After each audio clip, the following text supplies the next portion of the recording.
Here are tonight's keys to the game, the voice of the coast, Giancarlo Nadeau. I'm Giancarlo Nadeau, bringing you tonight's keys to the game for the Coastal Tsunami as they get set to visit the Delta IceHawks. Key number one, you got to take less penalties. The Coastal Tsunami took 8 last time they visited Ladner, and this is a Delta IceHawks power play that is operating at just under 20%, 7th in the league right now at 18.9%. The Tsunami need to do whatever they can to stay out of that penalty box.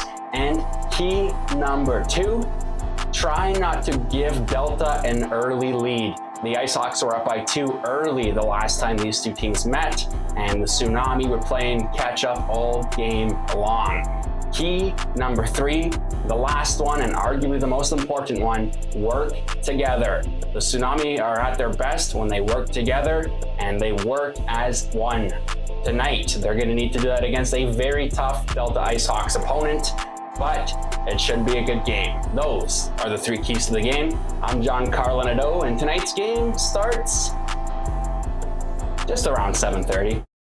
My name's Anthony Domagola. I first started playing hockey when I was 8 years old. Originally grew up in Syracuse, New York.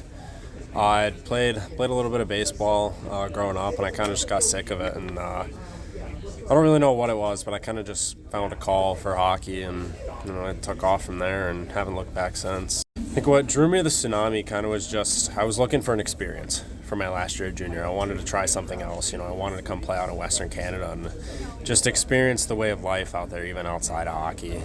So I was looking for kind of a life experience as a whole, along with finding a place to enjoy my last year of hockey.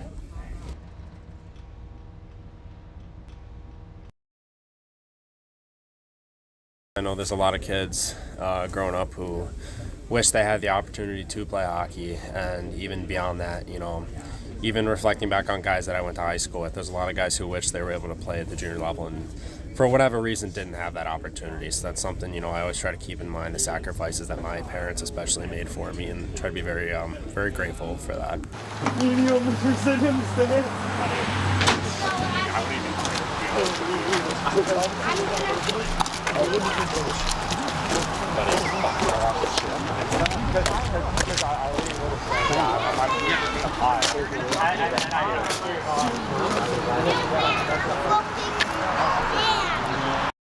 I think just with hockey in general, it's just kind of the excitement and the speed of the game. Growing up, we had a team in the American Hockey League in Syracuse that I used to go and watch a bunch as a little kid, and then eventually moving out to Buffalo and becoming a big Sabres fan.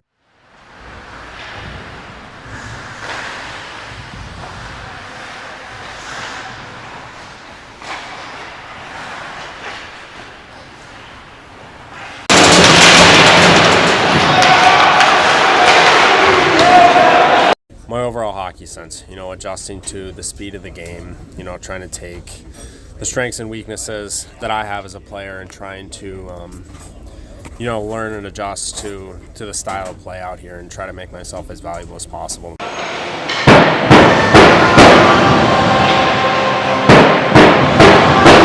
say it was probably around November, December. We kind of started, as a team, we kind of started to hit a little bit of a slump. And, I tried to do the most I could from a personal standpoint to try to, persevere and try to face that adversity and, just try to push through. Even if, going into practice, knowing if I'm having a bad day, trying to do as much as I can, even take one positive out of that. Take one positive out of every single thing I do during the day, both at the rink, on and off the ice.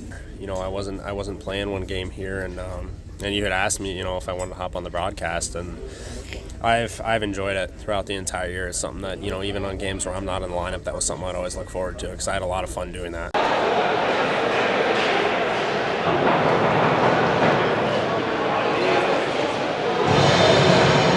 I'd say the biggest thing that I really tried to emphasize this whole year was, trying to stay positive, bringing positivity.